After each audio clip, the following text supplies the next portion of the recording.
Good afternoon, everyone. My name is Sarajean Rossitto, and I've been working with NGOs and nonprofits for my whole life.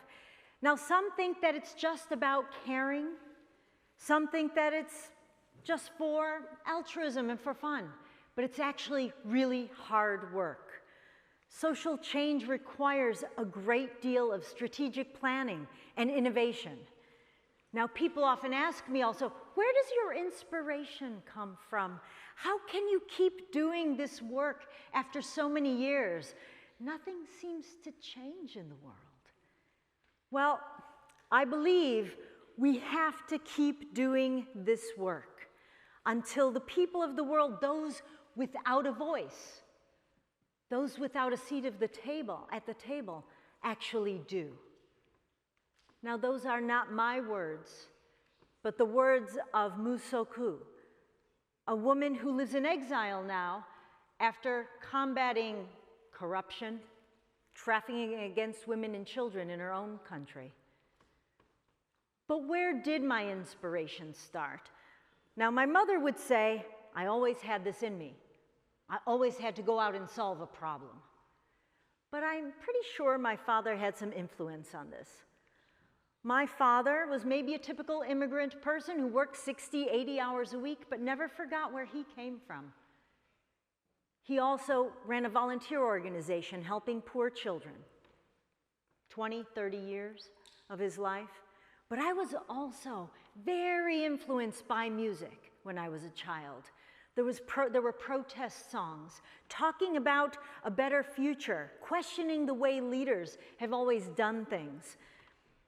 I saw those songs as messages of hope for the future. But I was also very influenced by theater. Although I was a math and science child, I actually went to Fine Arts University to study theater and drama. And I was drawn to theater because I was so very shy as a child. And it was actually one day at a play rehearsal where I found my real inspiration for social change. I was asked to go to the airport to pick up some priests from South Africa. Now, I knew nothing about the injustice of the apartheid system in South Africa. I didn't know there had already been an anti-apartheid movement for more than 50 years. But sitting for 3 hours in that car, listening to those priests tell their stories, I was transformed. It gave me a real perspective shift, and it made me feel like there was something I needed to do. I joined the thousands of students, not just in the United States, but around the world, active in the anti-apartheid movement. I started looking around myself as well. I looked around at what else was going on. And there was this thing in the 80s that was going on in college campuses that was the Take Back the Night March. Take Back the Night movement was really about young women pushing university officials to put lights on campus, to put curtains in dormitory windows, to create systems to deal with harassment. Well, you know, these young women stepping up, speaking out about their own experiences, pushing for change was really inspirational for me and many others. Now, Take Back the Night continues in more than 300 cities around the world because women still face abuse, harassment. And I would consider this really the precursor to Me Too, the organization that was started about 10 years ago and that really blew up around the world into a movement 5 or 6 years ago. Now, inspiration for social change can come from many different places.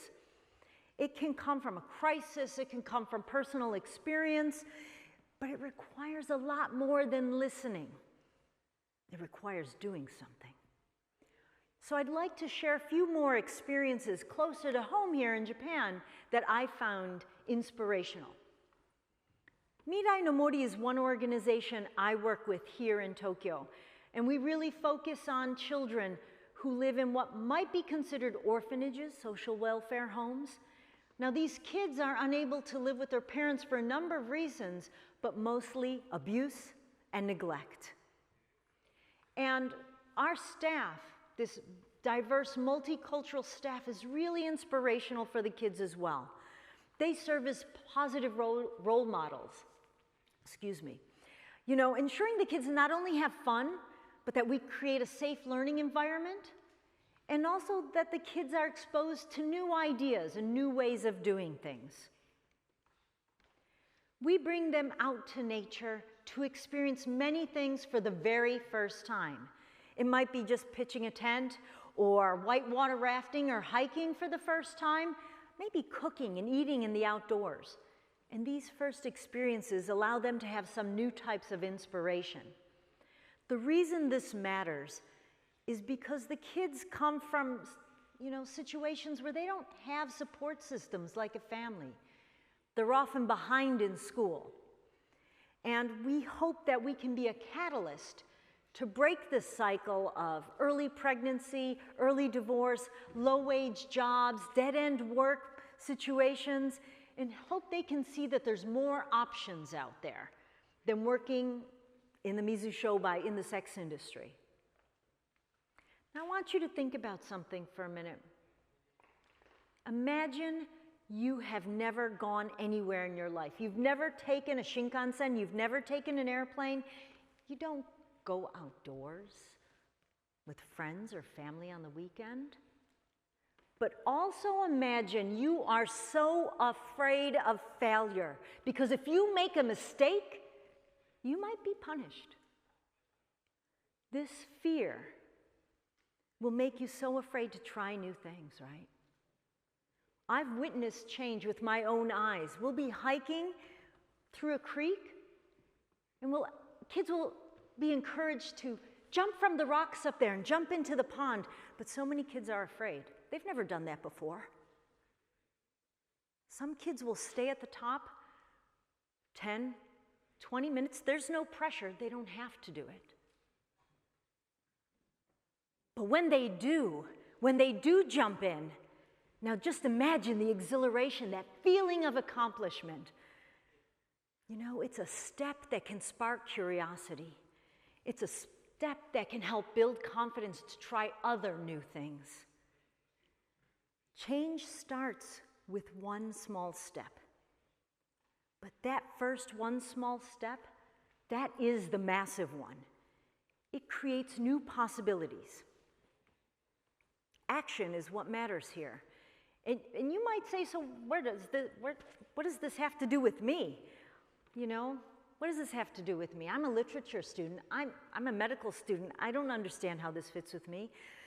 Well, there's many ways to act. There's many ways to get involved, all right? But first, you need to have an action-oriented attitude. Muri, atashi dekinai. You can't start with that. You need to think about what I can change, what I can do. It starts with that, and you can start with where you are, what you know, what you have, what you're interested in. Let me give you a few more examples. Let me introduce my friend Nat Vong. He's an engineer. And Nat wanted to use his knowledge to do more than just make money as an engineer. He wanted to help people who experienced what he did as a child, as a Vietnamese refugee. He created this organization called Water Inception. And with his team, they've been able to create machines that can produce more than 500 liters of potable water a day per machine. They use these in refugee camps. They use these in other places where clean water is an issue. So you really don't have to work in an NGO, but you do need to be innovative to find new solutions to old problems. Or you might stop doing one thing, but still have a bigger vision of something, of a bigger problem that matters to you. Because we often need to change other parts of the system.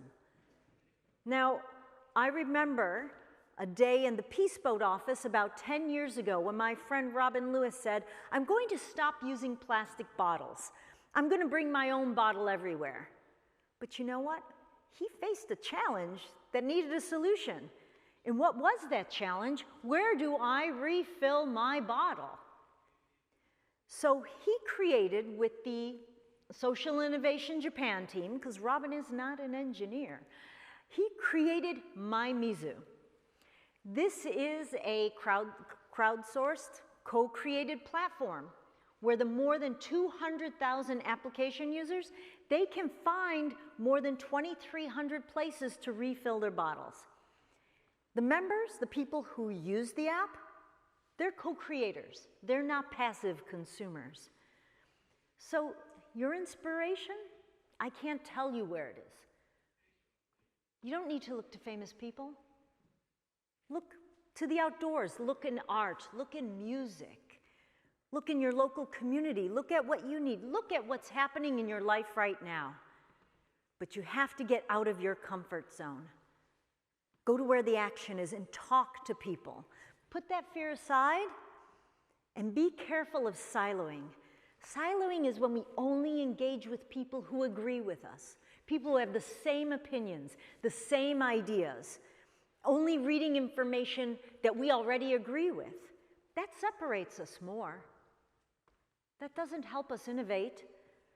And the more separate we become, the less we trust. And you know, siloing and isolation are often blamed on social media, our smartphones, but these are just tools. It's how we use those tools, how we choose to use those tools, that really matters. Now, all of us here have opportunities. Orphans, people around the world without water, could never even imagine. All right?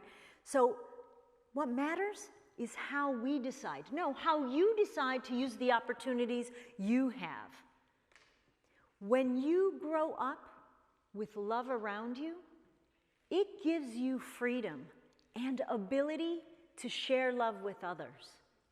And it also gives you a responsibility to share that love. These are words from another inspirational woman, a woman in Russia who started the first domestic violence hotline. She also lives in exile because of the work she's done. What you do can inspire others, but you must do something. I ask you all to go beyond learning, to go beyond listening and looking for inspiration. And after this TEDx, reflect on what you got. Document one concrete action step, one small action step based on something bigger you believe in. Now that first step is always the massive one. But if you do one thing with a bigger vision in mind, you can inspire others. Thank you very much.